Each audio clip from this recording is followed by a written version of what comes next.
এটা রান্না করছি ছোলার ডাল বা বুটের ডালের একটা নতুন করে রেসিপি, মানে এই টমেটো সস দিয়ে রান্না করব।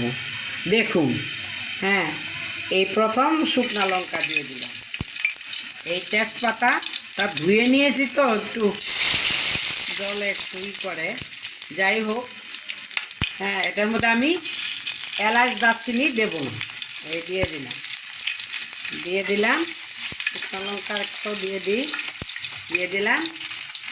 এবার আমি আদা বাটাটা দিলে তো ছিটবে আগে, আমি তাই আদা বাটা আগে দিলাম না, জলটা দিলাম না। এবার আমি একটু নামিয়ে নেই, বেশি আসে অবশ্যই।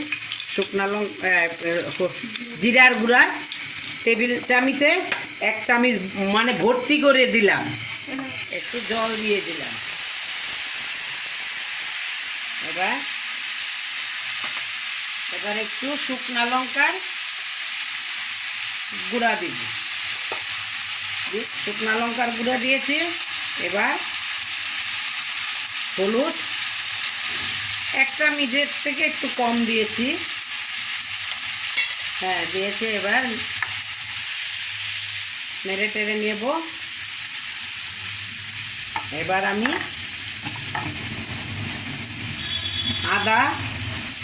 আদাও 1 চামচ দিয়ে দেব। এবার আমি কষানোটা হয়ে গেছে, এবার আমি টমেটো সসটা দিয়ে দিব।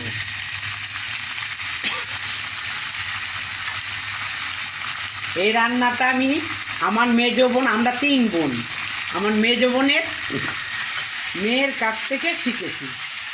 হয়তো ওরকম হয়নি, আমিও সে তখন অত ভালো করে দেখিনি, তো আমি কিছু কিছু খেয়েও বলতে পারি, তো সব না হলে কিছুটা হয়েছে।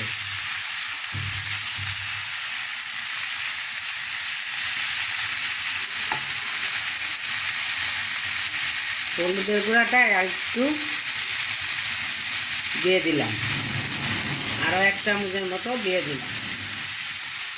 এবার আমি উনানের আঁচটা বাড়িয়ে দেব, দিয়ে ডালটা দিয়ে দিব। ডালটা একটু অনেকক্ষণ আগেই সিদ্ধ করা ছিল, একটু ঠান্ডা হয়ে গেছে।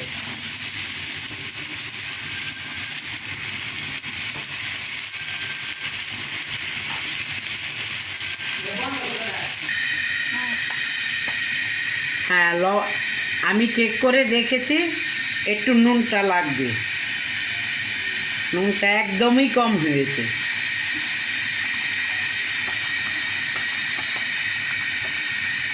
এইটাও আপনারা সকালের টিফিনের সাথে বা জলখাবারের সাথে, নাস্তার সাথে আপনারা খেতে পারেন।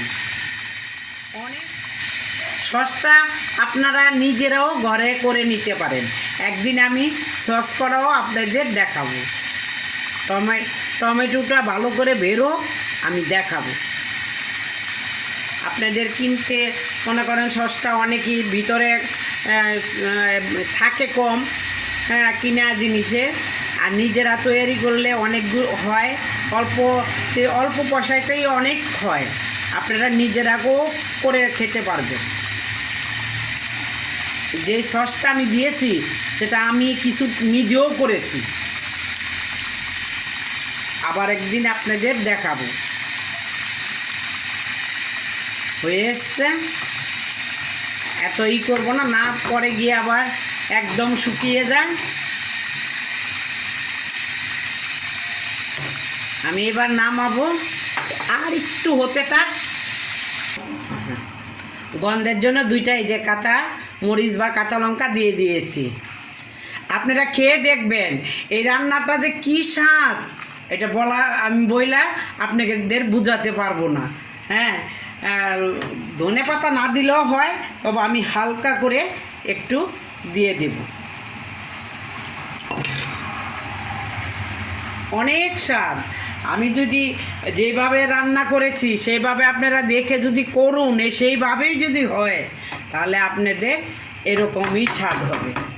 আপনারা নান পাউরুটি, তারপরে পরোটা, রুটি, আবার গরম ভাত দিয়েও খেতে পারেন। অনেক মজা, অনেক মজা। আপনারা ভালো লাগলে লাইক, শেয়ার, কমেন্ট, সাবস্ক্রাইব করবেন, অবশ্যই করবেন। এই যে দেখুন নামাচ্ছি। এই